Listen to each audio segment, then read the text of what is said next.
Hello, and welcome back to a brand new episode of the Couch Potato Podcast. We're coming at you a little later than we'd like, but unfortunately I kind of got a cold and it kicked my ass a little bit. But better late than never. And this week marks the triumphant return of our co-host, our buddy, our pal Lucas. Him and I are going to take the red pill and dive into 1999's The Matrix. So The Matrix is coming up next. Human beings are a disease, and we are the cure.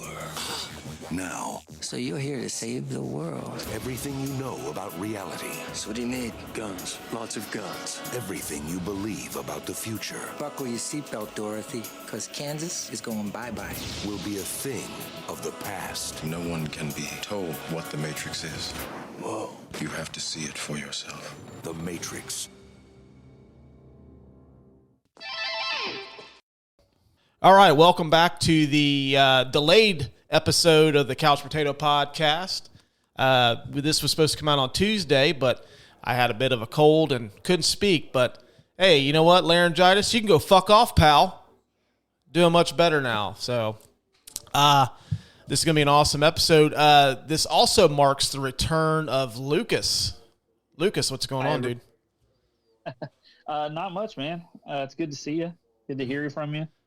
You know, we've life has separated us for a few weeks, but the brotatoes are back.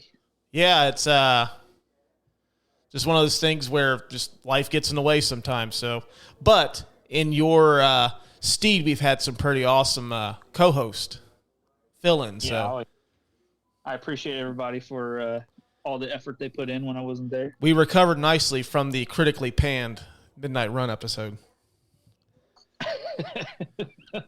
The episode where one host did not like it.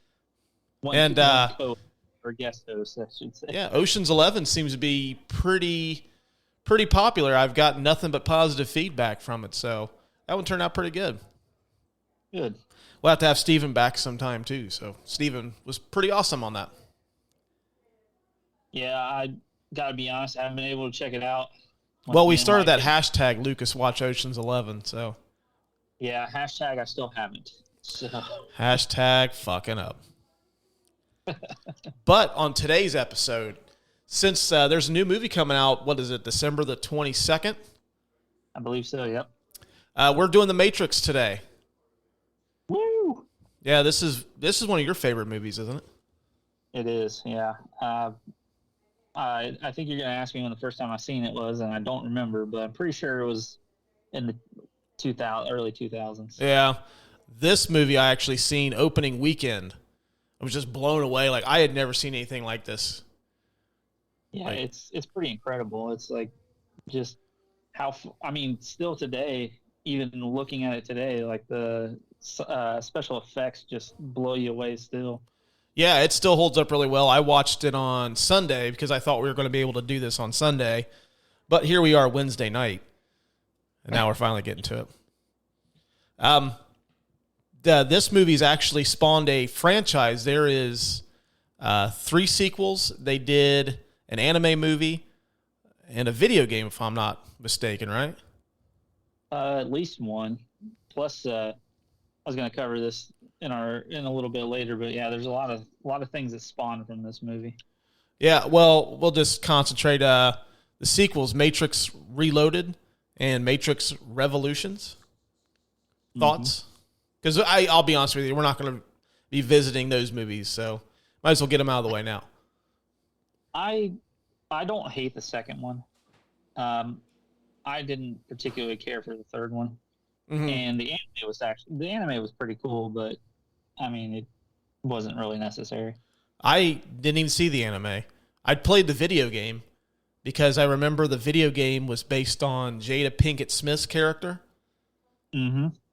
Reloaded's pretty cool. It has that awesome car chase scene, and the twins. I don't remember their names off the top of my head. I always refer to them as the twins.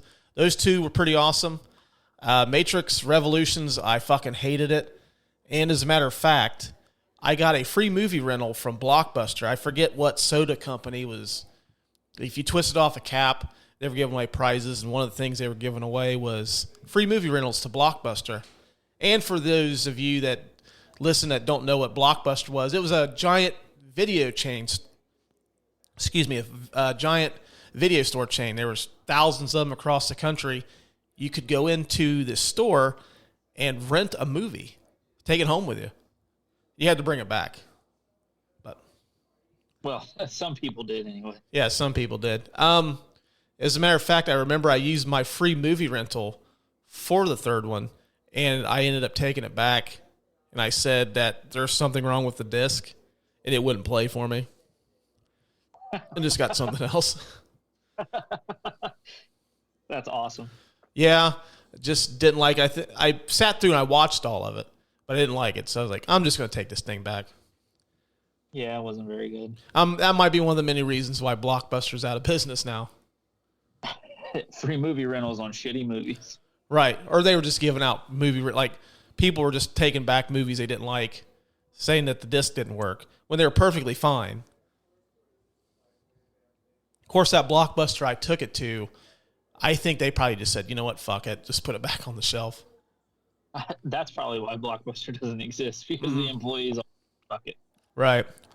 Well, I mentioned earlier about how this movie was just blew me away, and it was nothing I had never seen before. Why do you like The Matrix so much? I just like the thought that it provokes. Mm-hmm. Like, are we in a matrix? Are we animated people? Thinking that we're living our own lives, but we're actually being controlled mentally by machines. Mm-hmm.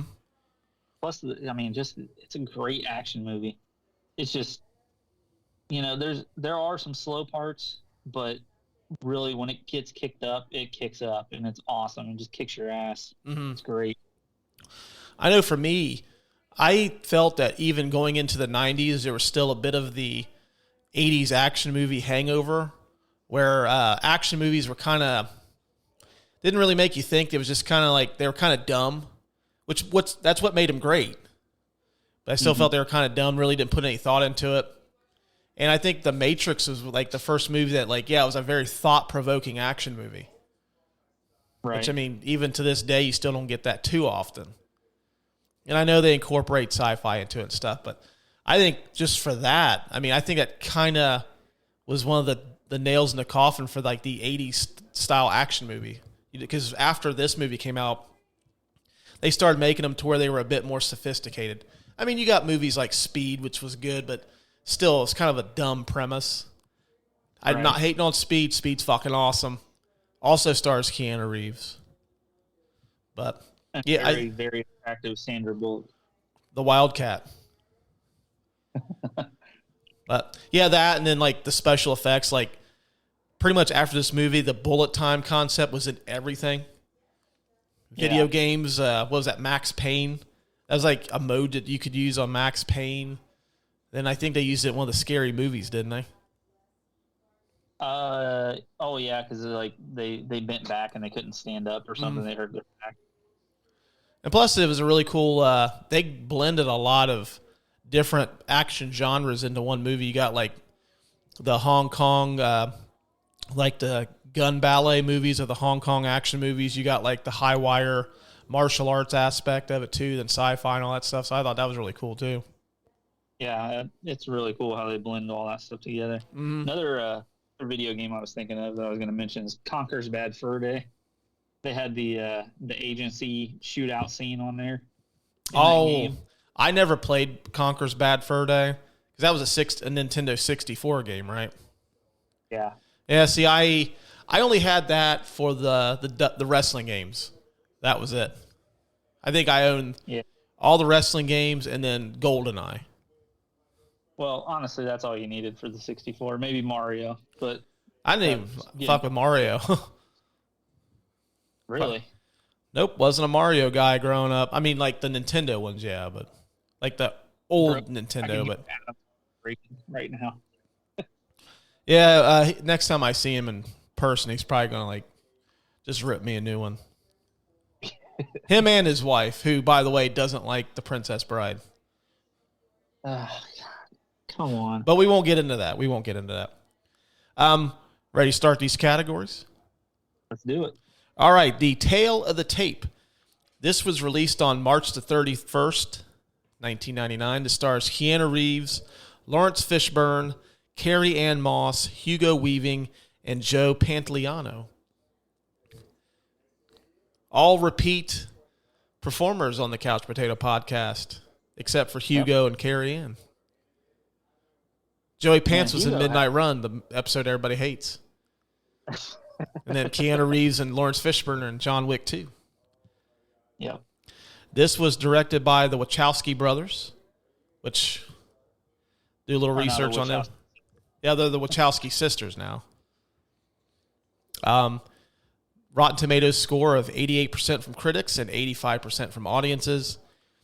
Did $466 million on a $63 million budget, which when I looked that up, that blew my mind that this movie only cost $63 million to make. I know, isn't that crazy? This is easily a $200 million movie now. Probably more than that. It was probably, a lot of that was probably even spent on the cast too. Well, I mean, like Keanu Reeves wasn't that big of a name coming into this. I mean, none of the actors in this were like super, super huge coming into this. I mean, Keanu Reeves was starting to, like, he had did Speed like 5 years earlier, but then he's coming off all these bombs. He did Johnny Mnemonic, which I was reading was the reason why a lot of studios passed on this at first is because of that movie tanking the way it did. Yeah, it just blows my mind that this movie was that inexpensive and it looks like this. Yeah, that's good on them. This movie won 4 Academy Awards: Best Visual Effects, Best Editing, Best Sound, and Best Sound Editing. The sound, that, I mean, you remember from our retail days, this used to be one of those demo discs that if you wanted to sell, some speakers or a receiver or whatever, this is the movie that you played, the scene where they're rescuing Morpheus from the agents. Yeah, that helicopter scene. And that's what I still use today to show off my Atmos setup in my house. Hey, we'll get more into that scene here in a bit. So I think you and I have the same favorite scene. Sounds about right. And this movie is currently streaming on HBO Max. Go HBO Max. So, the William Somerset Research Corner. This movie is infamous. Well, not so much this movie, but the franchise itself. A couple of big-name actors turned down roles in this series. Sean Connery. I guess apparently it was a rumor for years that he turned down the role of Morpheus. Yes. Morpheus. Red pier, little blue pier. Go down the rabbit hole. Apparently, it's a podcast forever because we did a terrible Sean Connery. Now, I don't think my Sean Connery's that bad. Now, I'm sure once I listen to this back, it's like, oh, God, that's fucking horrible. And the fact that my voice isn't 100% yet probably just lends further weight to that theory. But he actually turned down the role of the architect in the sequels. Huh. Which makes more sense considering the architect's a much older guy. Yeah. But, yeah, Sean Connery not batting 1,000 with these role choices. He also turned down the role of Gandalf in the Lord of the Rings movies. Well, I'm pretty happy with who they cast, though. Oh, yeah. I think they did well. Both franchises did well, but I could have seen Sean Connery playing Gandalf, though. Yeah. You shall not pass. I just want him to say that. Well, he can't now. Well, he can't anymore. Yeah, I don't know if you know this or not, but yeah, he can't say that now. T's and P's, rest in peace, Sean Connery. Will Smith turned down the role of Neo to star. They actually chose the Wild Wild West over this movie. Ugh, God. Yeah. Notorious box office bomb, Wild Wild West, which I was actually kind of stoked to see that because I remember watching the TV show as a kid because they used to run it in like syndication a lot. And I always thought the concept was cool. Plus, the people across the street had a Wild Wild West or pinball machine. So, yeah. Yeah, Turned that out to be a movie big fucking disappointment, Wild Wild West. Yeah. He felt he wasn't mature enough to play Neo, saying he would have messed it up, which this actually caused a chain reaction because apparently Sandra Bullock turned down the role of Trinity because she thought Will Smith was going to be Neo. That's interesting. I don't know, like in Speed she's awesome, but I don't know if I could see her doing what Carrie Ann Moss did in this movie. I just don't. It's not believable, I guess. Well, I think by this time too, her star power is a little too much, and I like Trinity. I like that character, and I think she would have maybe Sandra Bullock being in that role might have overpowered Neo a little bit. Probably, yeah. But also researching this, Will Smith also turned down the role of Django in Django Unchained. Oops. Yeah. So Will Smith is fucking shit. Is fucking up on shit too. Mm-hmm. Maybe he should just accept every role that comes his way now. Well, I don't know about all that. You've seen some of the stuff he's done lately. It's very hit and miss. Yeah. I don't mind him being choosy. Just got to be a little bit better, like on what you choose. Maybe that's why. Maybe that's why it's all up and down, because he's accepting everything. Mm-hmm. Yeah, sure. I'll star as a fucking cop with Warlock or Troll or whatever that movie is on Netflix. I couldn't tell you. Sure, I'll be Deadshot in a shitty DC comic book movie. Sure, I'll star in Collateral Beauty, although the script looks fucking awful. Fuck it. After Will Smith turned down Neo, the Wachowskis wanted Johnny Depp to play Neo, while Warner wanted Brad Pitt or Val Kilmer. I don't know. What do you think, Russ? I couldn't see Brad Pitt or Val Kilmer. I just don't think they fit, and I think Johnny Depp would have been too weird. I think Johnny Depp would have like slowed down all the dialogue even more than what it is, to a point that it would just been kind of boring. You kind of would have bored with the dialogue. Well, I think what makes Keanu Reeves good as Neo is the fact that I don't take this as a slight towards Keanu Reeves, but Keanu Reeves always has played roles that like he kind of looks like he's confused a little bit. I mean, that's part of his charm, though. He just kind of looks like he may not know exactly what's going on, and I think that really works for the Matrix because, fuck, I know if I had some guy offer me a red pill and a blue pill, I was known to party back in my day, but I'd have been fucking confused by this whole thing, too. Yeah. I would have been like, hey, man, can I just take both?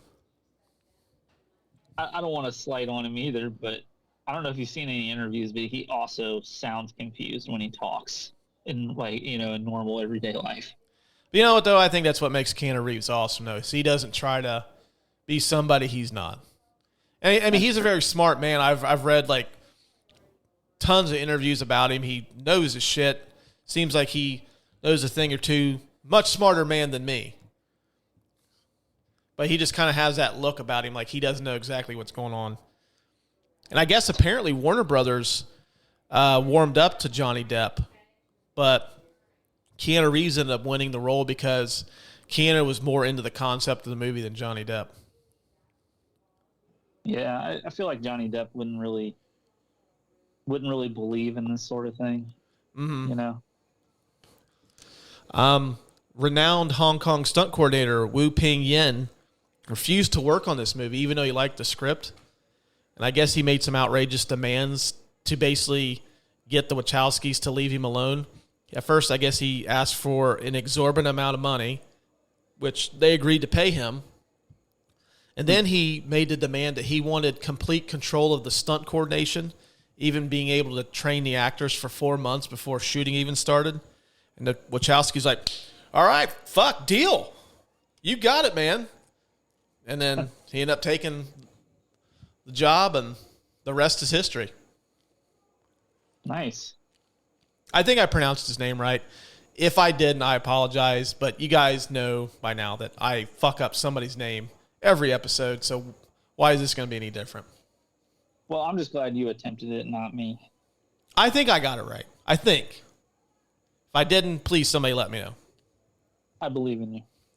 I'm glad somebody does. The scenes inside the Matrix are shot in a green hue to give the impression that you're looking at the movie through a computer monitor. And then I guess the Wachowskis decided to shoot the scenes outside the Matrix with like a bluish tint because they thought that the real world was kind of had a bluish hue to it. I don't know. I guess. Yeah.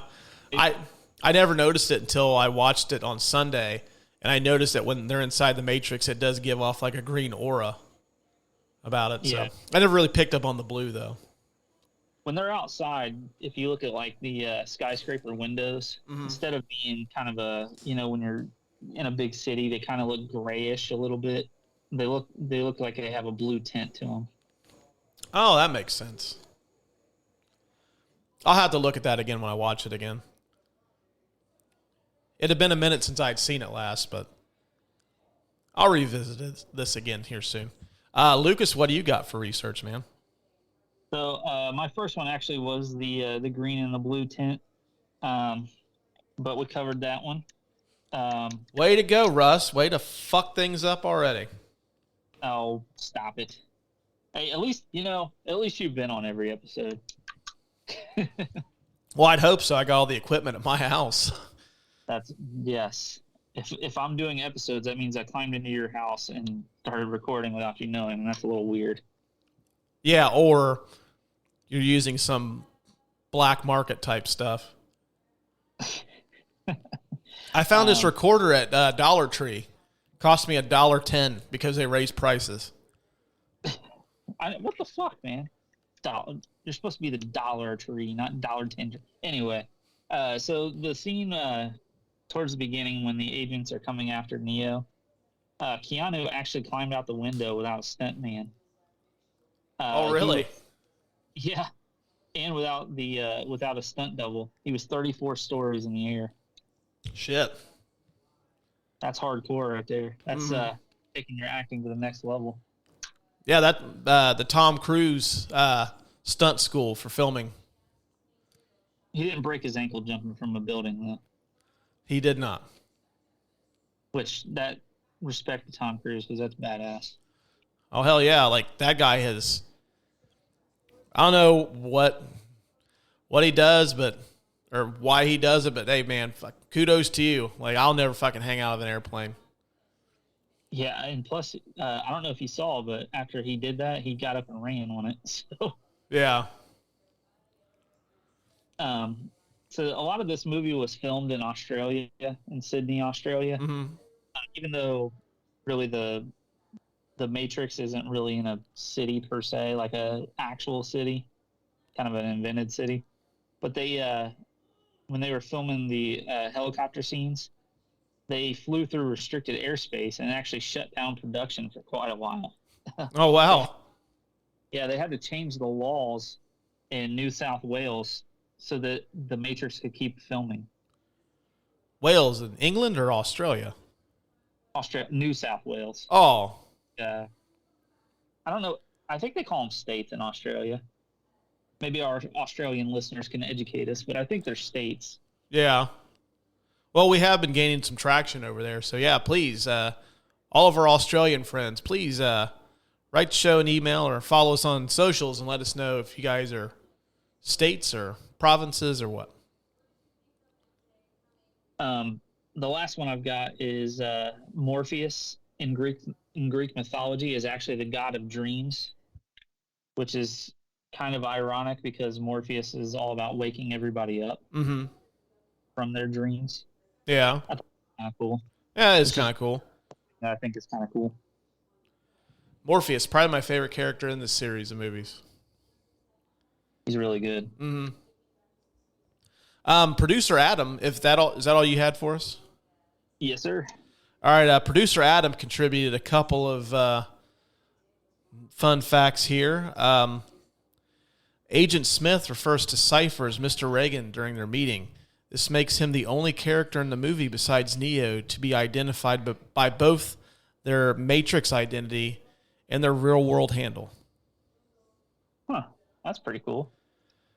And then the other one I thought was kind of interesting. Writer Thomas Althouse sued the Wachowskis for $300 million in damages for stealing his ideas. He claims that they borrowed extensive ideas from his unproduced screenplay, The Immortals. Judge Gary Klossner ruled that all 119 similarities listed by Althouse were either too general for copyright protection. But yeah, basically he's saying that, like, you know what, dude, it's like, nice try, but, you know, these are like 9,000 other fucking ideas in Hollywood. You're not getting shit. He said, nice try, but nah, dog. I actually think that the judge says that, you guys, hey, pal, you ain't getting shit. Boom, hammer down. Hammer down. I guess Althouse's film follows a CIA agent who takes a drug that makes him immortal. Jim Reese finds himself in the year 2235 AD battling to wreck the plot of Adolf Hitler's son to wipe out all non-immortals, which sounds nothing like this movie. Yeah, that sounds awful, actually. Yeah, this guy must have been on. He must have taken the red pill. He was taking the same shit that going back to Mario that the creator of Mario was on. Right. That was fighting a dinosaur over his girlfriend. Right. Yeah. You know what? I'm just going to randomly sue somebody. Yeah, fuck it. Yeah, I had an idea about this big guy that tries to find these rocks that are different colors, and he decides he's going to clap his hands, and half the world's population is going to vanish. But there's these group of people that have these incredible powers. They're going to try to stop him and bring shit back, even though that stuff was written well before I was even born. I don't know. It sounds like you got a winning combo there. Yeah, it's the American way, right? All right. The I Drink Your Milkshake Award for the best scene of the movie. I drink your milkshake. I drink it up. Lucas, I'll let you lead off with your nominee. It is when they attack the agent tower to rescue Morpheus. The whole scene. So from them walking in, pulling out the guns, that guard saying "holy shit," and they shoot up the whole place down there. Mm-hmm. Letting the bomb off in the elevator, and that really cool scene with the fire coming out and the door like kind of skating on top of it. Mm-hmm. When Neo discovers that he's as fast as an agent. And then the helicopter scene when they're actually shooting into the room to rescue Morpheus. Isn't that the first time we get to see the bullet time sequence too? If I'm not mistaken. When he's dodging the bullets from the agent. Yeah. Up on the roof. Yeah. That's so cool. Yeah. That's what I had too. That scene's just so awesome. Like you said that we use that to demo home theater systems when the AirPod Pros had the spatial audio feature to kind of mimic surround sound. That scene is actually, I put my my AirPods in, fired up the old iPad, and I watched The Matrix 2. I watched that scene to test them out. Yeah, it's fucking awesome. Nice. I also want to give a special shout out to the Propeller Heads for their song Spy Break, which I will always associate with free Sunday nights at Diamond's Cabaret Gentlemen's Club. That's when you knew all the strippers were coming out to do the 2-for-1 dances is when they played that song. I will always associate that song with Diamond's Never This Movie. That's awesome. And when I watched it Sunday, I just kind of whispered under my breath, like, it's the Diamond song. I remember them girls. Yeah. So we're in agreement. It's the whole rescue sequence. Oh, yeah. I just love that. Like, they walk in, it's slow-mo. It almost kind of gives off that Terminator vibe a little bit. The sound that it makes kind of sounds like, the Terminator stuff. Yeah, and Neo just has all them fucking guns strapped to him. I was like, oh, damn, that's so cool. That guard's like, holy shit. I will give an honorable mention to the training sequence between Neo and Morpheus, where after he gets all the martial arts disciplines loaded into his mind and that fight sequence, I always thought that was really cool too. And if they didn't have that awesome sequence where they're trying to rescue Morpheus, that probably would have won. Yeah, I also really like the scene right after they do rescue Morpheus when they're going back into the real world and they're being attacked by the Sentinels on their ship, where Neo fights Agent Smith in the subway. Mm-hmm. Yeah, that was really cool too. Fun fact for you, my first car, I don't know if I'm the only person, I know my wife does it too, give your car a nickname. My old beater 97 Toyota Corolla was called the Nebuchadnezzar. Nice. Yeah. And it ran like the Nebuchadnezzar after it had just gotten the shit beat out of it by those Sentinels too. Did it shoot off EMPs as well? I think if I would have shut off an EMP, like that would have been the end of the car. And I'm like, it's no more. The I Don't Like Sand, It's Coarse and Rough award for the worst or most unnecessary scene of the movie. I don't like sand. It's coarse and rough and irritating, and it gets everywhere. I didn't really have anything. Nothing to where I would nitpick at it enough. I thought the part where he woke up on the Nebuchadnezzar, like in the real world, I thought that whole sequence took a little too long for me. Mm-hmm. You know, with them like eating actual food and stuff. Like I get the idea behind it, but I just thought it's just a little too drawn out for me. Fair enough. Yeah, I mean, I just couldn't really find anything that I would nitpick at enough to where it's like, yeah, you could cut that out, you know? Yeah. But we'll give it to you since I didn't have a nominee. Me just over here bitching about the real world. Yeah, can't they live in Fantasyland? Although I will say I forget the kid's name, but the one that designs the Lady in Red program inside the Matrix, and he's talking about the tasty wheat. Mm-hmm. I don't know why I don't like that kid. I can maybe, okay, if I want to nitpick anything, like, okay, get rid of that kid. That motherfucker right there. Get him out. Get out of town. Out of town. Put him down. All right. The King Kong Ain't Got Shit on Me award for the best line in the movie. King Kong ain't got shit on me! I have the take the blue pill, the story ends, you wake up in your bed and believe what you want to believe. Take the red pill, you stay in Wonderland, and I will show you how deep the rabbit hole goes. By Morpheus. That was a seriously cool line. Mm-hmm. That's my favorite line of the movie because that basically sets off the rest of the movie. Yeah. Man, and that part, like right before they go up there with the cat doing the deja vu, man, that fucks me up. Like every time I have deja vu, I'm like, shit, are we in the Matrix? Mm-hmm. Yeah, I've gotten to that point now too. If I see something that I thought I already seen, like, fuck. It's a glitch in the Matrix. Fuck. My line was just simply 2 words, Mr. Anderson. I wanted to go with that one too because that's like, I know we've used that before, like just kind of shooting a shit at work or bullshitting around. Uh-huh. But I don't know. I thought that one was too easy. I would probably say that one would be the winner because it's probably the most iconic line from the movie. And I mean, it's the line that I would most associate with this. Not the best line. You had the best line. That one's really cool. That's a yearbook quote right there. A yearbook quote. Yeah, like signing somebody's yearbook. Like I'm gonna encourage my son to write that in yearbooks. That's fucking sweet. You should. Yeah. Either that or the infamous line from Midnight Run, "Shut the fuck up."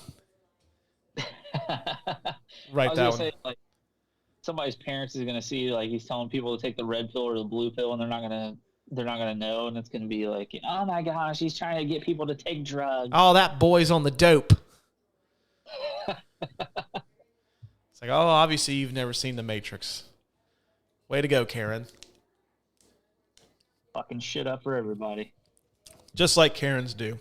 No offense to any of you Karens that listen to us. You guys are awesome. We're talking about the other Karens. The shitty Karens.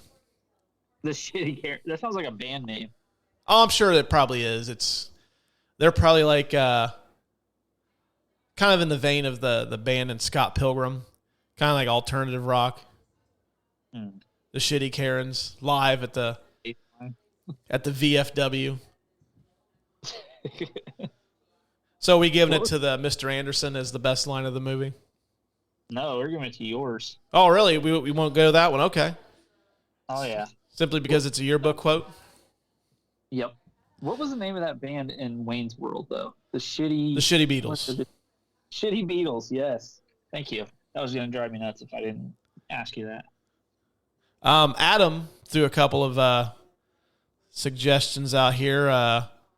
Stop trying to hit me and hit me from Morpheus when they're training. He had Mr. Anderson. I know Kung Fu when he's amazed by he gets all those programs loaded into him. And then when it stops the bullets. Oh yeah, that is a really cool scene. I wish I could have shit downloaded into my head. I'd just be super smart. Oh yeah, I would be the same way. Just download some skills to where I can become super rich, super fast. I want to be just turn me into the ultimate con man where I would never get caught. Or I'd invent something that people don't need, but they want, like that singing bass that you put on your wall, or that putty, it just stops leaks. I don't even know what that's called, but they slap it on. Stop putty. I don't know. You know what I'm talking about, though, right? They have the infomercial for it. That guy always slaps it on, and it'll stop a boat from leaking. Apparently, if there's a crack in a dam, you could just seal it up with that; it'll hold. This is a wonder invention. It'll stop everything from leaking. It's apparently pretty awesome. This dam's about to burst and kill 5,000 people. Does anyone have Flex Seal? That's it. Flex Seal. Thank you. Yeah. All right. Just grab some ropes, rappel down, and just spray that. Just tar the shit out of this thing with Flex Seal. Just lather it up. Don't worry about running out. We've got a shitload of cans. We cleaned Walmart out. All right. The McLovin Award for the Best Supporting Performance. I am McLovin. Who do you have? I have Joe Pantoliano as Cypher. Oh, really? Yep, because he was just the right amount of villain and creepy.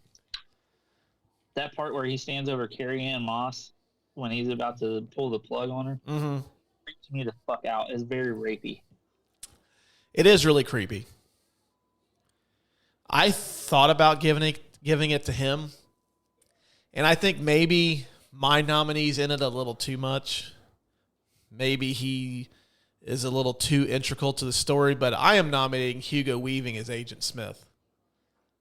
I'm never opposed to Hugo Weaving winning anything because I love that guy. Yeah. But I think what makes him so awesome is the fact that, he doesn't show any emotion at all. Yeah. And it kind of makes him scary because he just has the same tone of voice no matter what. And just makes him terrifying. Plus the fact that he kind of has that T-1000 vibe to him a little bit. Like he's indestructible. Mm-hmm. Yeah. Yeah.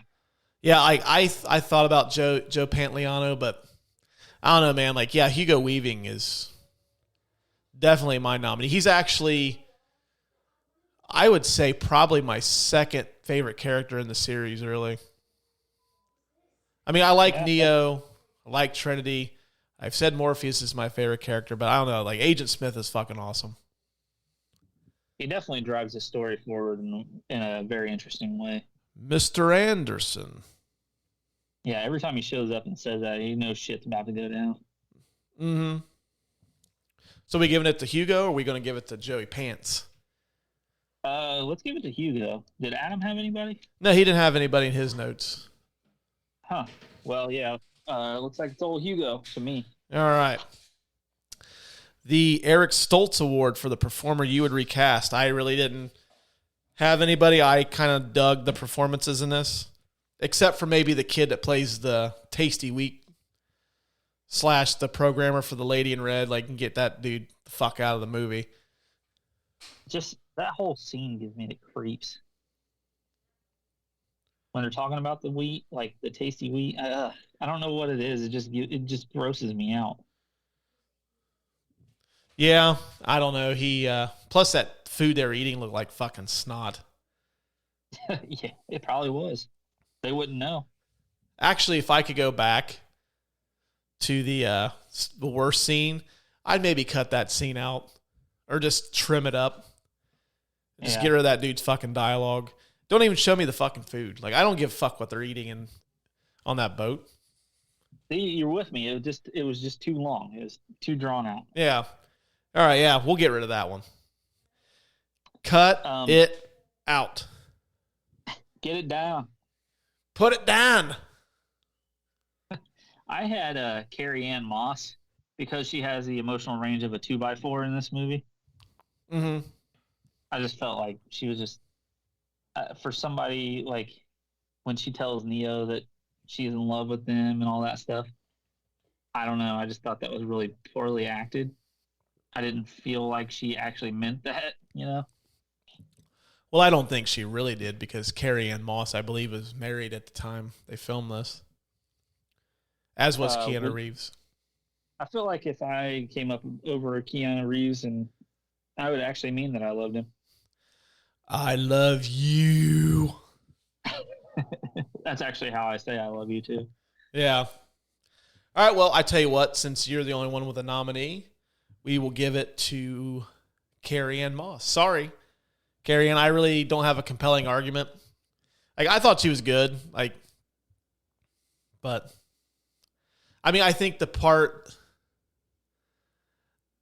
the reason why a lot of the characters in this movie act the way they do is because, like, they're trying to assimilate still to the way they used to be. Yeah. To, in the Matrix. And now you've got, you find out this thing is, this world you've lived in your entire life is completely fake. And it's almost like you start to question everything that you do. Now I feel like a dick. Now I'm questioning everything I do because now I feel bad for nominating Carrie Ann Moss. Well, I mean, that's just how I think about it. It's just like, I think that these characters, like, is being angry or sad or happy? Is this like something I'm actually allowed to feel, or is this something that I was taught in the Matrix and I got to unteach myself how to be like that? Man, isn't it crazy how this movie just like brings out all those thought processes? Mm-hmm. Yeah. I tell you what, man, this movie came out as when I was really into vitamins. I had a real heavy vitamin session after this movie. And boy, I did some thinking. I pondered a bit. I was like that statue, the naked guy, holding his fist under his chin, except I had clothes on because no one wants to see me without clothes on. Well, your wife might. No, she doesn't. You ready, honey? Yeah, you flipped them lights off. That's exactly how it is. I operate like Batman. Operate in the shadows. Oh, that's awesome. Join me. Perhaps you may be able to help solve a mystery. All right. I didn't really have any unsolved mysteries for this movie because truth be told, I think we would have been here for 4 hours trying to figure out stuff from this. So yeah. I'm not really going to dive into the unsolved mysteries too much. I will look and see what our producer Adam has for his. He did mention that they never say why they started the war. He says maybe they mentioned it in the comics, but who reads those? Touche. I think they do actually say it in the movie. Maybe it's not in this movie, but in one of the movies they say because humans were violent and couldn't take care of themselves or something. Mm-hmm. So the machines had to take over. I'm pretty sure I remember that from one of the movies. I haven't seen 2 and 3 in quite a long time, so I couldn't begin to tell you. I know they don't mention it in the first one. At least I don't recall them doing that. I don't know. Maybe I'm mixing up another movie with this one. I might be. It happens sometimes. I was mixing up The Matrix with The Terminator and American Pie. Like, I got them all 3 confused. And it's... Dude sticks his dick inside of a pie, causes these machines to go off. They start Judgment Day, blow shit up, wipe out humanity. I think you just made like a new like scary movie plot concept. Oh, hey. You're listening out there, Hollywood producers. If you don't want to sue me, come see me. I got some ideas.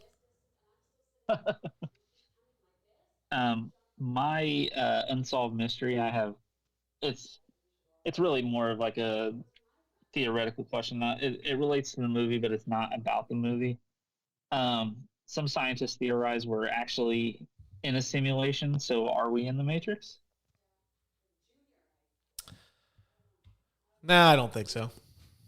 Don't think so. Nah. It's a really cool scientific theory, though.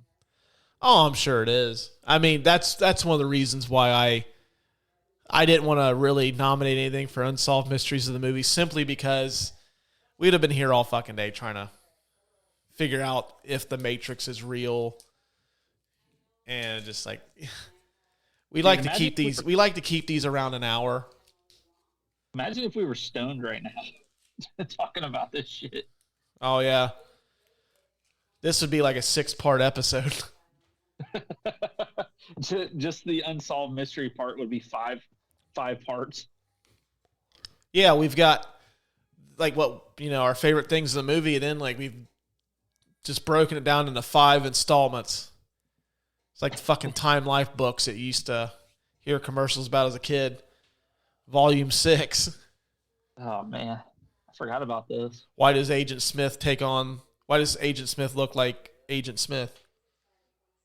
Why couldn't he look like somebody else? Yeah, I wouldn't be able to watch this movie stoned. That would fuck me up. Oh, yeah, it'll take you some places. I know it did me. The last award is the I'm the King of the World award for who wins the movie for you. I'm the king of the world. Lucas, I will let you lead off with your nominee. Keanu Reeves. And he wins it because he's one of the best action stars of all time. Mm. And it was a great rebound movie from Johnny Mnemonic in the sci-fi action genre, because Johnny Mnemonic is one of the worst movies I've ever seen. Yeah, that movie. I seen that in the movie theater, and I was like, fuck, this movie sucks.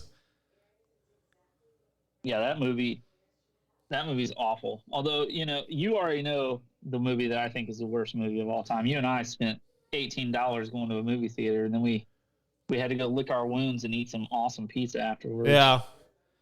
Yeah, that movie sucked. Johnny Mnemonic on par. Oof. Yeah, it's on that level. I wouldn't say that movie is the worst movie I'd ever seen, but if I'm putting together like a basketball team, that's coming off the bench and getting some minutes. The 6-man award. Maybe the 7th. Yeah. Like the second wing off the bench.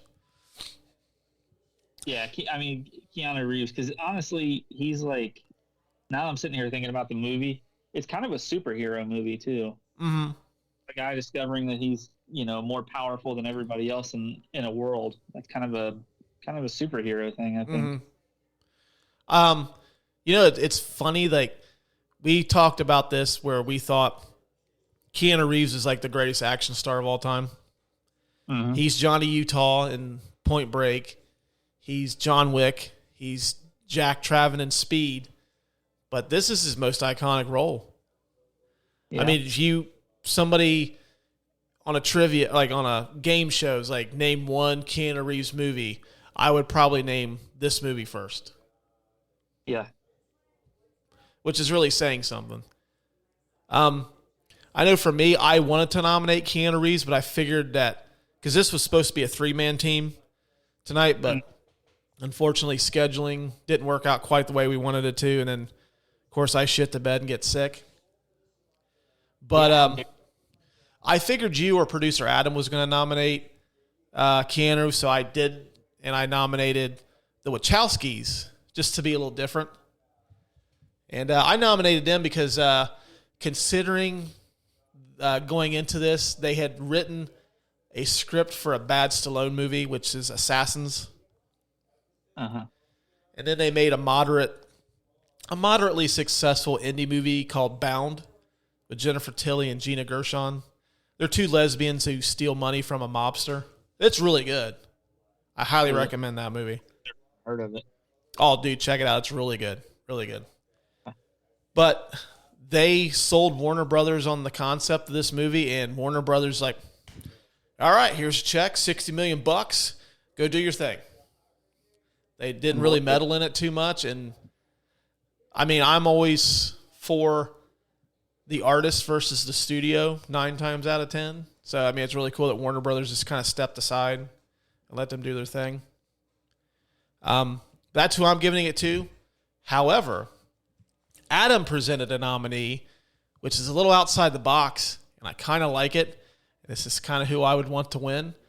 He basically says the movies of 1990 or moviegoers in the year 1999, because 1999 was a kick-ass year for movies, and this is probably this and Fight Club, I would say, are probably like the two preeminent movies of 1999. Like the movies that are most associated with 1999.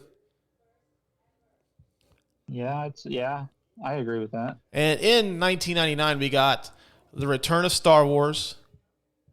We got The Mummy, Office Space, The Green Mile, American Pie, American Beauty, The Sixth Sense, The Blair Witch Project, and Toy Story 2.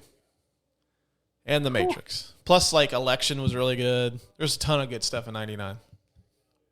Yeah, I think you and I had this talk one time. We were talking about it for maybe an episode, like what was better, 99 or 94. Mm-hmm. And that is a murderer's row of just classic movies. So, with that being said, and the fact that Adam hasn't really had a chance to win anything yet, I'm going to award who wins this movie to moviegoers in 1999. I'm good with that because, yeah, after naming off that list, yes. I'm sure I probably missed a bunch of stuff. I know Three Kings was an awesome movie that came out in 99 too. I like that movie. Yeah. So, yeah, moviegoers in 99, which I count myself as one of them. You win this movie because you got to experience just banger after banger after banger that whole year. Man, has there been a year like that since? I don't think so. I'm trying to think. I can't really like think that. of a movie year that's been on par with 99. I'm going to look it up here real quick just to see. And, of course, my phone decides to look up best movie tiers. Not TIERS, but TEARS. What's the best crying scene of all time? Yeah, like that is some seriously incredible cinema for 99. Mm-hmm. Yeah, I agree. All those movies and loved them. All the ones you named off. Mm-hmm. Like none of those were bad movies. No, I really don't think so. 2007 was really good. No Country for Old Men, Zodiac, There Will Be Blood, The Bourne Ultimatum, Gone Baby Gone, Ratatouille, Superbad, Michael Clayton, Spider-Man, I think Spider-Man 2's 2007. Yeah, somewhere in there because the PlayStation was associated with it in there. They came out with that PlayStation 2 Spider-Man, right? Right. But yeah, I don't know. I don't think it's on par with 99 though. No. But yeah, Adam absolutely nailed that one. Yeah. Well done, producer Adam. Not only do you make us sound like $1 million when we look like $10, but that's top-notch thinking outside the box for this award. He also produces the best award nomination. See what I did there? I really should put that on that soundboard too. All right. Well, before we wrap things up, do you have anything you want to add before we go? It's good to see you. Yeah. I'm happy to be back on with you. Yeah. I'll have to have you back on your show again at some point soon. Fair enough. Yeah. Well, this was a lot of fun, man. I know it didn't work out. We didn't get to record when we wanted to, but still awesome to sit down and shoot shit about the Matrix a little bit. And awesome recommendation, by the way. And plus, very timely considering the new one comes out on the 22nd, which is a few weeks away. Yep. Can't wait. Yep. All right. Well, that wraps up this week's episode. We will talk to you guys later. And that's going to wrap up this week's episode of the Couch Potato Podcast. Hope you guys and gals liked that episode as much as we did recording it. Coming up next Tuesday, well, barring any illnesses or any kind of weird catastrophes coming up between now and then, we're going to do Spider-Man 2, which just in time for the brand new Spider-Man movie coming out on the 17th. So be sure to listen and subscribe on Apple, Spotify, Pandora, Amazon, Google, or wherever you get your podcast. If you listen to us on Apple, please do us a favor. If you like what we're doing here, please leave us a 5-star review. And if you don't like what we're doing, hey, just pretend like you didn't waste an hour of your time. So until next Tuesday, we will talk at you guys later.